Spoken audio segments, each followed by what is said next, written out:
Hey there. Before we get started, I just wanted to come on and ask you all a favor. In our research, we've discovered that the vast majority of you do not actually like and subscribe to our podcast.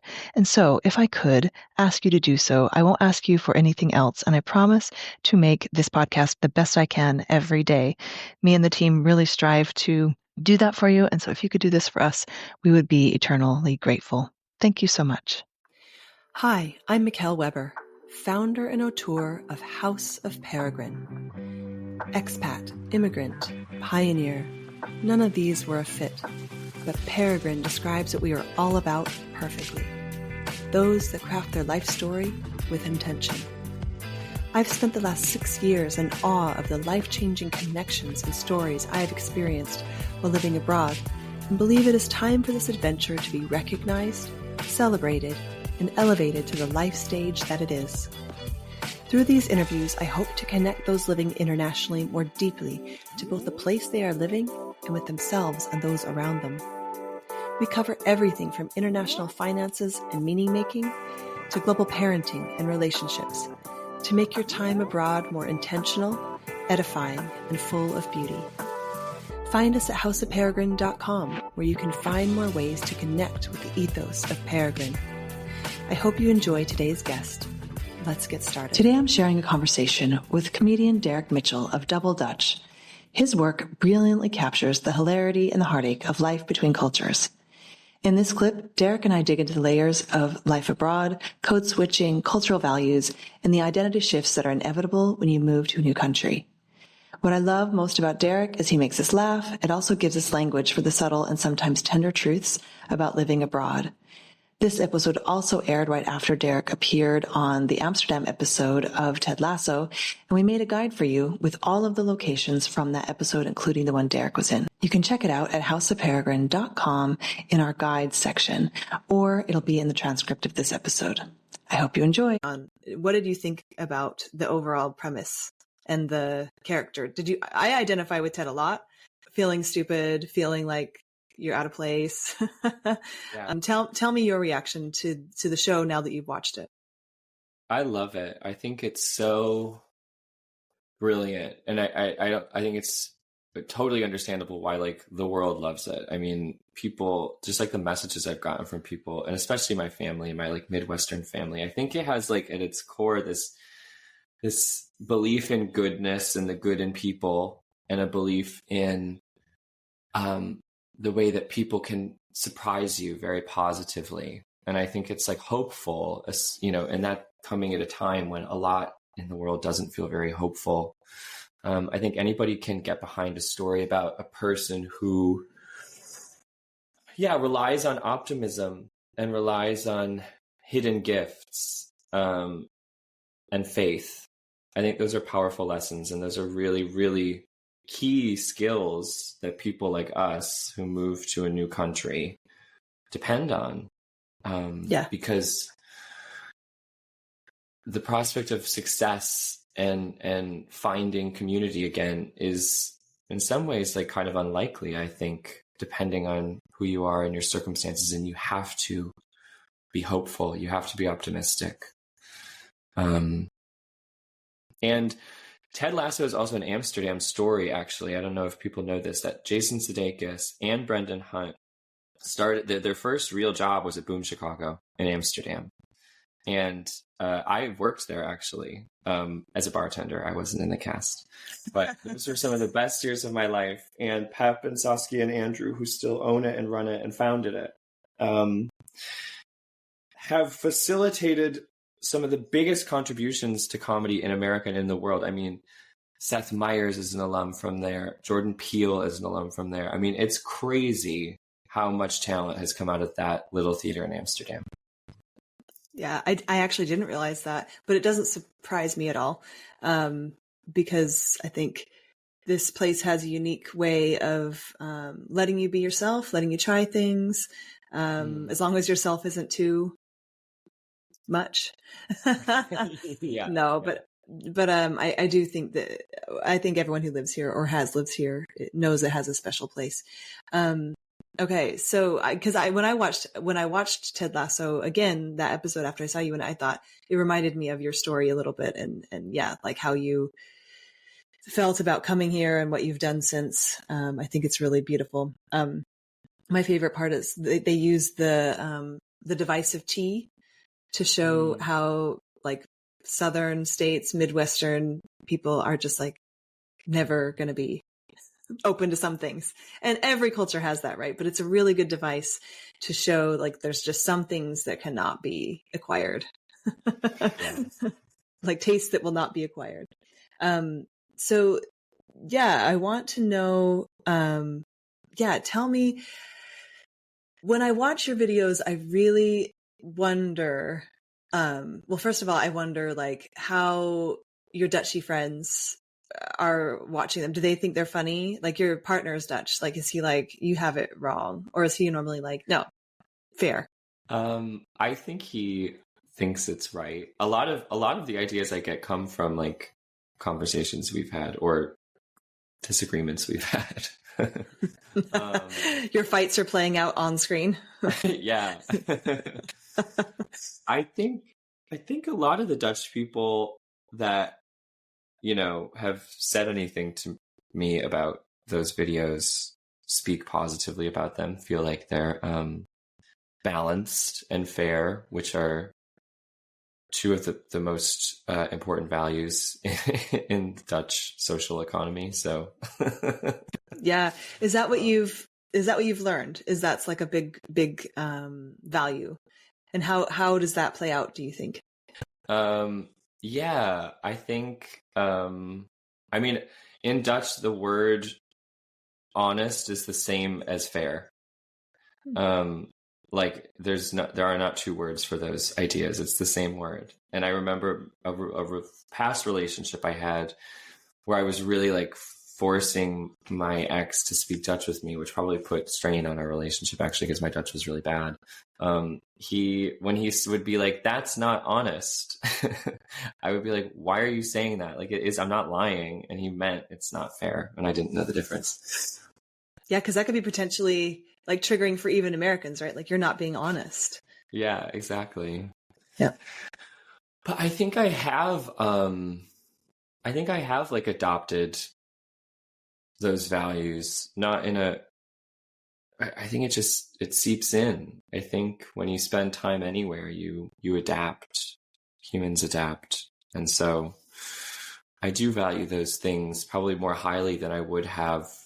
I think I now honestly sometimes like American enthusiasm and American performative, like, you know, shtick kind of does like drive me a little bit crazy sometimes. Like, yeah. So my God, like that whole thing. I'm like, settle down. Yeah, because you've been here a while. So I feel like that at a certain point, and it may even be from the moment you arrive, you start reconsidering a lot of what you hold dear.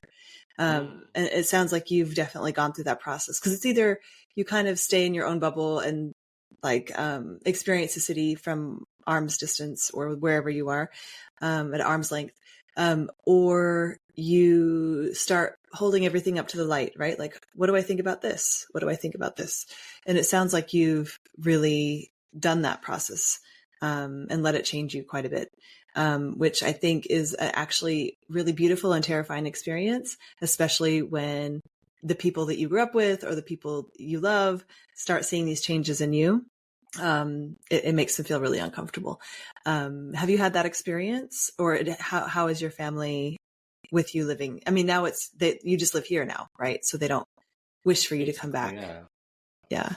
What was that process like from year one, midway, and now you're how many years here? 2012. 20, yeah. Official. It was official then a year later, actually the beginning of 2014. So almost 10 years official. Yeah.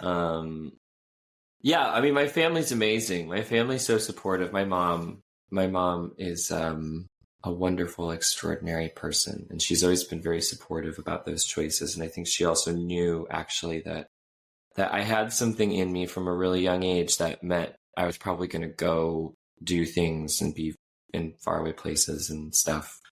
But yeah, I mean, sometimes especially in the UK, actually, well, London, I find it, sometimes well, actually, pretty much across the board, I have found that like English people, Southern white English people, do more to remind you that you're foreign than their Dutch counterparts.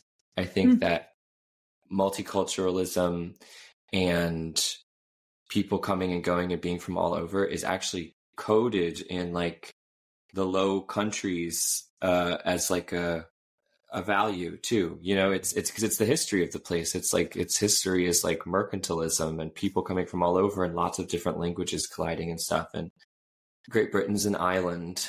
And yeah, I've sometimes found myself like kind of code switching and using English terms and even not pronunciations, because that's always kind of, if you just start doing an accent, then you're like Madonna. But you know, just using like the English version of a colloquialism or something as opposed to the American, because then I know the English person I'm talking to won't like point out that sounds so American and how hilarious that is.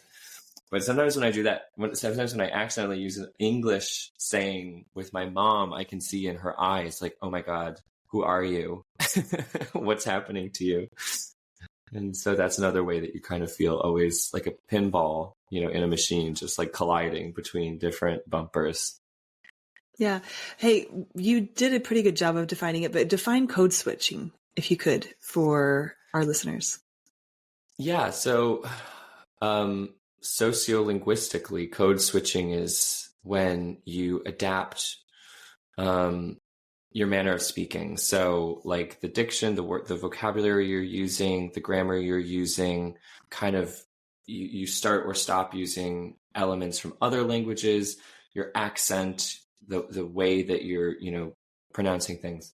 And I mean, it's actually more relevant actually to people from like immigrant communities, people of color living in places where language use is policed and can affect your ability to like have a job or be successful in school. And it's, you know, it's weaponized in a really racist way, you know, in a lot of places in the world. And so me as a white person saying that I'm code switching is probably like the most soft core version of having to code switch that exists out there. But it is a real thing. And I think this is yet another way when you open yourself up to learning about these things, it does give you insight into, you know, a bit of what other people experience and go through too. And being a foreigner is a very, very powerful lesson in kind of realizing your place, the value of that place, your power in any social situation, and how silly like nation states and countries and borders are as a construct anyway. Yeah. That is so well said. And I think, I think before I moved here, I was definitely had an idea that immigration was hard, or I really wanted to have, you know, as an American, we have a lot of politics around this, but it wasn't until I moved here that I had a visceral understanding of what it might be like to be, because I'm very lucky. I have a lot of privilege. I came here in a very privileged way, and it was still very, very hard. So it just gave me this visceral need to be more vocal, more supportive, more everything around this idea, because it's really hard. When we talk about these words, and I know that we brought you on as an actor and a funny guy, but you have such good insights. I want to ask you, when you think about the words around this experience, how do you identify yourself when someone asks you? There's expats, there's immigrant, there's love pat, there's all sorts of silly words we come up with, but how do you define it, I guess, for yourself? Yeah. I use expat a lot in my videos, but I actually don't identify as an expat. I just think it's like a funny word, and it definitely does have a cultural application, but yeah, you make fun of expats in a really great way. But tell me why. Sorry to interrupt. I think, well, yeah, I mean, expat, the word has like a funny history. I mean, expats like 100 years ago were like American artists and intellectuals who lived and worked in different big like cosmopolitan centers in Europe. But now it's been kind of reappropriated. But to me, it's often just people who like often have been brought over by a big company and like have just a really nice package in terms of like a salary and a place to live, and often have a partner with them. And then because those are the reasons those people came, they may not have the desire to try and integrate or become a part of like any kind of Dutch society. And so they move in circles of other people like them, often their colleagues. Those people, I feel like, are the kinds of people I've often heard self-identify as expats. And for those people, there's like all kinds of, publications and groups and things to do and stuff. I'm not so much a part of that, but did make use of those resources when I first came to Amsterdam, and it's incredibly useful. And it's important to find somewhere where people are like, hey, welcome, like come over here and join us. Those places are so important. But now I would say I just think of myself as an immigrant. I always love when laughter cracks open a deeper truth, and Derek has such a gift for that. His reflections remind us that life abroad is more than paperwork, culture shock, adventure, or glamorous pictures. It's about learning and adapting, mostly about yourself, and holding your own identity up to the light in new and fun ways. Whether you call yourself an expat, an immigrant, or, as I might suggest, a peregrine, I hope this conversation leaves you reflecting on your own story and how you feel in belonging. If you're curious to see more of Derek's work, check out Double Dutch and Instagram and pretty much every platform. I promise you'll laugh and maybe even rethink the way culture shapes us all. Okay, that's it for today. I hope you've enjoyed our show. For the latest insights on living internationally, join us at houseofperegrine.com to find out how you can connect with our community. Let's craft our life story with intention together.